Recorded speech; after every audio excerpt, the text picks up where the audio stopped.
మనమందరం movies, reels, trending డ్యాన్స్లు చూస్తుంటాం. కానీ ఒకసారి ఆలోచించారా, మన ఇండియాలో ఉన్న అసలు క్లాసిక్ డ్యాన్సులు ఎంత గొప్పవో? ఈరోజు మన దేశంలోని 8 అద్భుతమైన శాస్త్రీయ నృత్యాలను సింపుల్గా, ఇంట్రెస్టింగ్గా చూసేద్దాం. మొదటగా భరతనాట్యం. ఈ డ్యాన్స్ చూస్తుంటే కేవలం స్టెప్స్ కాదు, ఒక కథ కనిపిస్తుంది. ముఖం మీద భావాలు, చేతుల కదలికలు అన్నీ కలిపి ఒక పూర్తి ఎమోషన్ క్రియేట్ చేస్తాయి. తర్వాత మన తెలుగు గర్వం కూచిపూడి.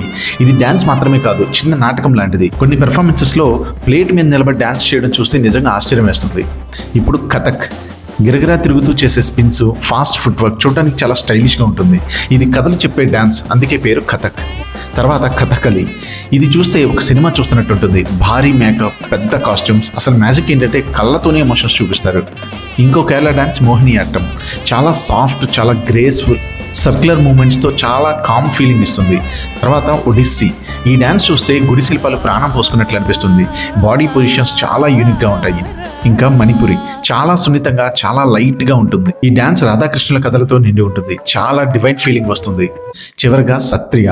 ఇది పూర్తిగా భక్తిభావంతో నిండిపోయి ఉంటుంది. డివోషనల్గా కనెక్ట్ అయ్యేలా చేస్తుంది. మన ఇండియన్ కల్చర్ ఎంత రిచ్గా ఉందో ఈ డ్యాన్సులు చూస్తేనే అర్థమవుతుంది. ప్రతి డ్యాన్స్ ఒక స్టోరీ, ప్రతి ట్రెడిషన్ ఒక ఐడెంటిటీ.